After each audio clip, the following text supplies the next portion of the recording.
प्रिय विद्यार्थियों, हम यहाँ पर बीएससी पार्ट फर्स्ट का वनस्पति विज्ञान विषय का पेपर थर्ड टेरिडोफाइटा एंड पैलिबॉटनी का अध्ययन कर रहे हैं। हमने टेरिडोफाइट्स के वर्गीकरण के पश्चात इनके चारों महत्वपूर्ण डिवीजन फिलिकोफाइटा के अलावा साइलोफाइटा, लाइकोफाइटा एवं स्पिनोफाइटा के महत्वपूर्ण लक्षणों पर चर्चा की थी। आज हम टेरिडोफाइटा के इस महत्वपूर्ण और सबसे विकसित डिवीजन फिलिकोफाइटा के महत्वपूर्ण लक्षणों पर चर्चा करेंगे। Important characters of division Filicophyta अर्थात डिवीजन फिलिकोफाइटा के महत्वपूर्ण लक्षण। फिलिकोफाइटा के पादप पर जब हम बात करते हैं तो देखते हैं कि ये टेरिडोफाइट का सबसे बड़ा तथा विकसित डिवीजन है। कहने का तात्पर्य है कि सबसे विकसित जो टेरिडोफाइट प्लांट हैं, परगत प्रकार के प्लांट्स हैं, वे फिलिकोफाइटा के अंतर्गत वर्गीकृत किए जाते हैं। इस डिवीजन के पादपों को सामान्यतः हम फर्न्स कहते हैं। इनमें तना अपेक्षाकृत छोटा एवं लीफ फ्रॉन्ड नुमा होती है, पर्पल नुमा होती है। इस कारण इसकी आकृति के कारण इसे फर्न कहते हैं। इस समूह के पादप पृथ्वी पर अनुकूल परिस्थितियों में कई स्थानों पर मिलते हैं। इस डिवीजन के प्रमुख लक्षण पर हम एक एक करके चर्चा करेंगे। पादप जड़, तना एवं पर्णों में विभेदित होता है, अर्थात इसमें विकसित प्रकार का बीजाणुविद पादप पाया जाता है। ये विकसित एवं पूर्ण विभेदित बीजाणुविद पादप के रूप में उगते हैं।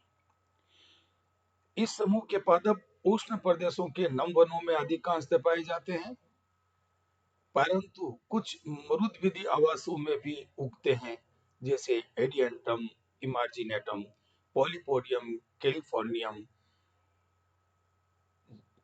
जिम्नोग्रेमा आदि।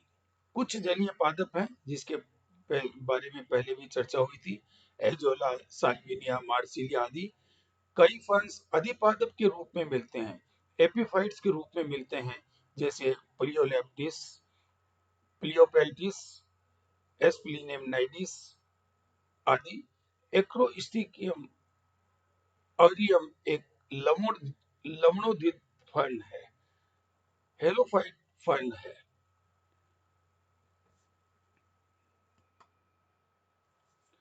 इस डिवीजन में छोटे फर्न, बहुत छोटे फर्न जैसे एनोग्रेमा, लेप्टोफिला एवं बहुत बड़े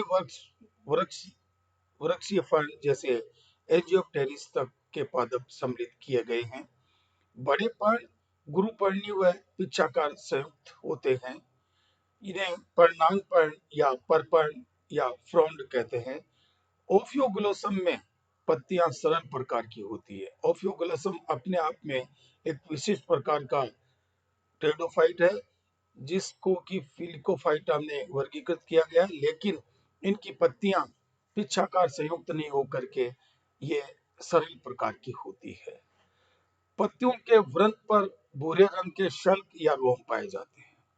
पर्ण के वृंत पर यानी पेटियोल पर छोटे भूरे रंग के शल्क पाए जाते हैं, जिन्हें रेमेंटा कहते हैं। अर्थात रेमेंटा को यदि हम परिभाषित करना चाहें तो फिलिकोफाइटा टेरिडोफाइट्स के पर्णों के वृंत पर छोटे सल्की भूरे रंग के रोम पाए जाते हैं, जिन्हें रेमेंटा कहते हैं। इनकी पत्तियां जब तरुण होती है तब सर्पिल रूप से कुंडलित होती है, अर्थात ये स्पाइरली कॉइल्ड होते हैं। इन कुंडलों को किसले वर्णे या सर्सिनेट वर्नेशंस कहते हैं। तो आपसे पूछा जा सकता है, डिफाइन द सर्सिनेट वर्नेशन, किसले वर्णे को परिभाषित कीजिए। तो फिलिकोफाइटा पादप की तरुण पत्तियां प्रारंभिक रूप से सर्पिल रूप से कुंडलित होती हैं। इन्हीं कुंडलों को सर्सिनेट वर्नेसन कहते हैं। इस डिवीजन में सहवन बंडल, ठोस रंप व बहुचक्रीय रंप इत्यादि से निर्मित होता है। इनमें कैम्बियम ऑलमोस्टली अब्सेंट होती है, अनुपस्थित होती है। इसका तात्पर्य है कि इन पादपों में द्वितीयक वृद्धि नहीं पाई जाती है। जब बीजाणुधानियों की हम बात करें तो इनकी बीजाणुधानियां पर्ण के उपांतों अथवा अभ्यक सतह पर समूह में परिवर्तित होती हैं। और जब बीजाणुधानियां समूह में परिवर्तित होती हैं तब इन बीजाणुधानियों के ग्रुप को बीजाणुधानी पुंज या सोराई कहते हैं। एक वचन में इसे सोरस कहते हैं। बीजाणुधानियां नग्न सोरस छद रहित होती हैं, अर्थात बीजाणुधानी के ऊपर एक इंड्यूसियम या कवर जैसी संरचना नहीं पाई जाती है, एक आवरण जो है वो नहीं पाया जाता है, जैसे ओस्मुंडा में, ग्लाइकिनिया आदि में।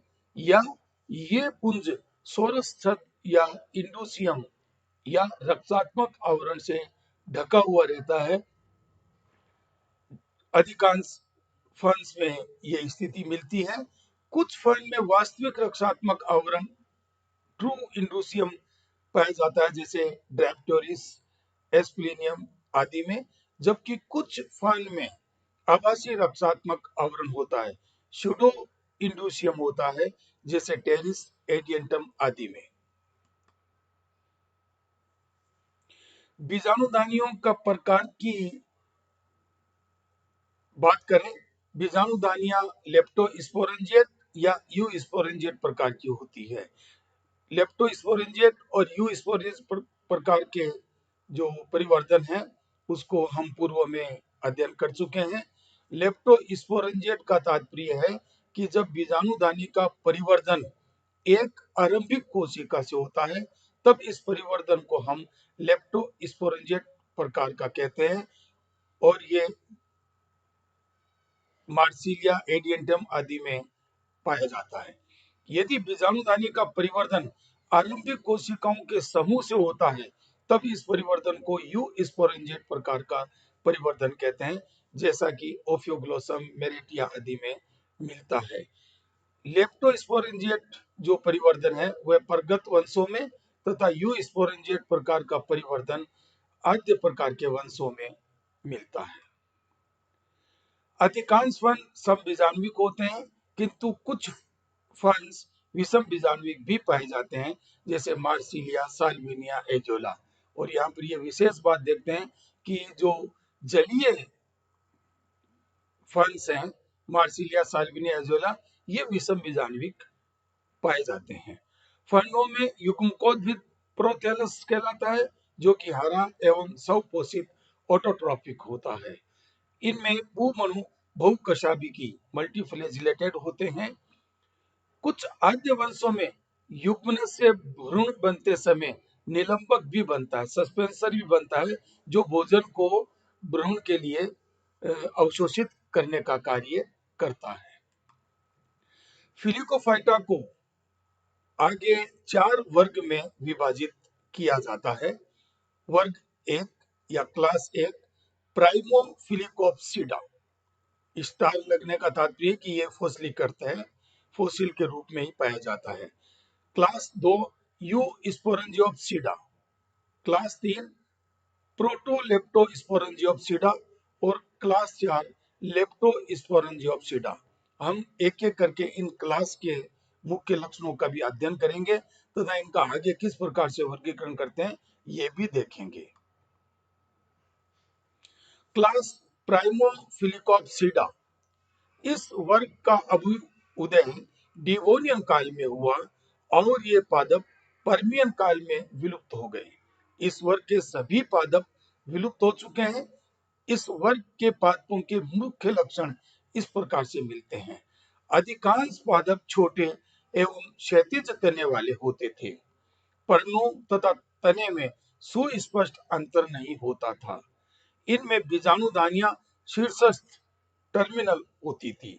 सेवन बंडल में ठोस रंग उपस्थित होता था और सभी पादप समबीजाणुविक थे।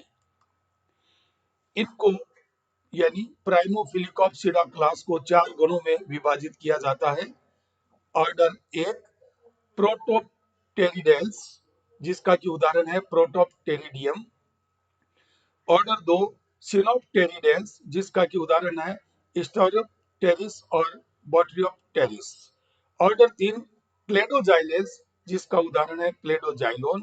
और ऑर्डर 4 आर्कियोप्टेरिडेल्स, जिसका उदाहरण है आर्कियोप्टेरिस। क्लास यू स्पोरेंजियोप्सिडा के मुख्य लक्षण इस प्रकार से मिलते हैं। इनमें बीजाणुधानियों का परिवर्तन आरंभिक कोशिकाओं से के समूह से होता है और जैसा कि नाम भी इस क्लास का you sporangium development of sporangium के आधार पर स्पोरेंजियोप यू स्पोरेंजियोप्सिडा रखा गया है। प्रत्येक बीजाणुधानी में कई बीजाणु पाए जाते हैं और सभी पादप समबीजाणुविक होते हैं। पूंधानियां युग्मकोद्भिद ऊतक में अंतः स्थापित एम्बेडेड रहती है और पूमणु बहुकशाभिक प्रकार के होते हैं।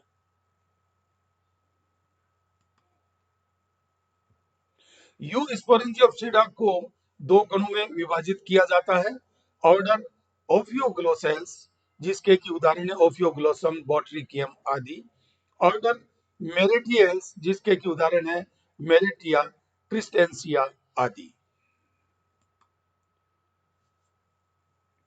फिलुकोफाइटा के आगे की क्लास है प्रोटोलेप्टोस्पोरेंजियोप्सिडा। इस वर्ग में जीवित तथा जीवाश्म दोनों प्रकार के फंस सम्मिलित किए गए हैं। इनमें एक ही गण ओस्मंडेल्स तथा इस गण में एक ही कुल ओस्मंडेसी वर्गीकृत है। इस कुल में जिन 3 जीवित वंश सम्मिलित किए गए हैं जो इस प्रकार हैं। एक ओस्मुंडा, सेकंड टोडिया और थर्ड लेप्टोप्टेरिस। इस क्लास एवं वर्ग तथा कुल के मुख्य लक्षण इस प्रकार से मिलते हैं। इनमें बीजाणुधानियों का परिवर्धन यू स्पोरेंजिएट प्रकार का पाया जाता है। बीजाणुधानी बड़ी, जिनमें बहुत अधिक संख्या में बीजाणु उत्पन्न होते हैं, स्पष्ट सोराई नहीं पाए जाते हैं। प्रोथेलस बड़ा एवं दीर्घजीवी होता है। टेपेटम का परिवर्तन पर पशु उत्तक कोशिकाओं से होता है। बीजाणुधानी की भित्ति एक स्तरीय होती है। जननांग प्रक्षेपी होते हैं, प्रोजेक्टेड होते हैं और युग्मनज का प्रथम विभाजन उदग्र होता है। फिलिकोफाइटा की अंतिम जो क्लास है लेप्टोस्पोरेंजियोप्सिडा, ये बहुत महत्वपूर्ण क्लास है। इस वर्ग के सदस्य वास्तविक फन, ट्रू फंस कहलाते हैं।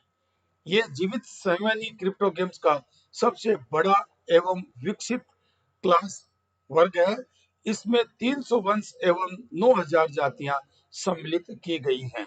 इस संवर्ग के मुख्य लक्षण इस प्रकार मिलते हैं। बीजाणुधानियां का परिवर्तन एक आरंभिक कोशिका से अर्थात लेप्टोस्पोरेंजिएट प्रकार का होता है। बीजाणुओं की संख्या अपेक्षाकृत कम होती है। प्रोटोलेप्टोस्पोरेंजियोप्सिडा में देखा बीजाणुओं की संख्या अधिक थी।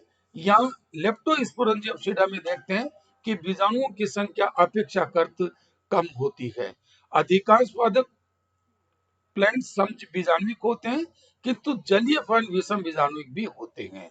पूंधानियां प्रोथेलस की सतह पर उभरी हुई होती है और पूंधानियों में पूमणुओं की संख्या भी कम पाई जाती है। लेप्टोस्पोरेंजियोप्सिडा को आगे 3 गणों में विभाजित किया गया है। ऑर्डर फिलिकेंस, जिसके की उदाहरण है लाइगोडियम, ग्लाइसेनिया और डिक्सोनिया। ऑर्डर 2 मार्सिलियस, जिसके भी उदाहरण है मार्सिलिया पिलुलेरिया। और ऑर्डर 3 साल्विनियस, जिसका की उदाहरण है साल्विनिया एजोला। यहाँ पर हम देखते हैं कि ये तीनों ही जलीय जो है वो साल्विनिया, एजोला, मार्सिलिया आदि जलीय टेरिडोफाइट्स हैं और ये विषम बीजाणुक हैं। ये मार्सिलिया का एक पिक्चर है। यहाँ पर आप क्वाड्रिफोलिएट लीफ और पिटियोल जो है वो देख सकते हैं। मार्सिलिया को पेपर वर्ड कहते हैं। बहुत महत्वपूर्ण और बहुत इंपॉर्टेंट टेरिडोफाइट है जिसका की अध्ययन आपको करना है। आज की चर्चा में जो क्वेश्चंस आते हैं वह क्लास वर्क के रूप में देखें। पहले लघु उत्तरात्मक प्रश्न देखेंगे। नंबर 1, पर्णांग पर्ण या परपर्ण फ्रॉन्ट किसे कहते हैं? या सीधे सीधे शब्दों में हम कह सकते हैं डिफाइन द फ्रॉन्ट, परपर्ण को परिभाषित कीजिए। नंबर 2, रेमेंटा किसे कहते हैं या रेमेंटा क्या है? नंबर 3, बीजाणुधानी पुंज को परिभाषित कीजिए, define the sori. Number 4, sorus छद इंडोसियम को परिभाषित कीजिए। नंबर 5, किसले वर्णे किसे कहते हैं? सर्सिनेट वर्णेशन को परिभाषित कीजिए। यहाँ पर सोरस छद में एक और शब्द आया था, आभासी सोरस छद, फॉल्स इंडोसियम। तो आपसे यह भी पूछा जा सकता है कि फॉल्स इंडोसियम को परिभाषित कीजिए। टिप्पणियां 50 शब्दों में लिखने का प्रयास करें। यहाँ पर बहुत महत्वपूर्ण टिप्पणियां बनती है जो कि क्वेश्चन अधिकांशतः पूछे भी गए हैं। नंबर 1, वास्तविक फंड, ट्रू फंड्स। नंबर 2, जलीय फंड, इक्वेटिक फंड्स। और नंबर 3, डिवीजन फिलिकोफाइटा पादपों की बीजाणुधानी की संरचना, जो कि सोरस छद और बीजाणुधानी की जो संरचना है उसमें सोरस छद अनुपस्थित होता है, उपस्थित होता है, आदि आदि। और निबंधात्मक प्रश्न में आप देखें, डिवीजन स्पिनोफाइटा के प्रमुख लक्षणों का विस्तार से उल्लेख कीजिए। ये पठन पाठन सामग्री कोविड-19 महामारी के काल में विद्यार्थियों को ऑनलाइन अध्ययन हेतु विषय वस्तु उपलब्ध करवाने हेतु तैयार किया गया चैप्टर है। ये केवल विषय की जानकारी सभी तक प्राप्त हो, इस उद्देश्य से किया गया नॉन प्रोफेशनल कार्य है तथा विषय वस्तु को सुगम तरीके से समझाने हेतु इसमें प्रयुक्त कुछ फोटोज नेट से लिए गए हैं। कुछ सामग्री जो है वो अन्य पुस्तकों से ली गई है। जिन महानुभावों ने वनस्पति विज्ञान को अधिकाधिक प्रसारित और लोकप्रिय बनाने के लिए ये सामग्री नेट पर उपलब्ध करवाई है, प्रस्तुत करता उन सभी के प्रति अपना आभार प्रकट करता है, धन्यवाद प्रेषित करता है। विद्यार्थियों, हमने टेरिडोफाइटा के जो 4 डिवीजन है जो आपके सिलेबस में इंक्लूड हैं, उनके इंपॉर्टेंट कैरेक्टर्स और उनका आगे का फर्दर वर्गीकरण हमने देखा। उसमें जो मुख्य टर्म्स, शब्दावली एवं जो क्वेश्चंस हैं वो हमने देखे। हम आगे इसी माध्यम से टेरिडोफाइट्स के नए टॉपिक के साथ फिर मिलेंगे। धन्यवाद।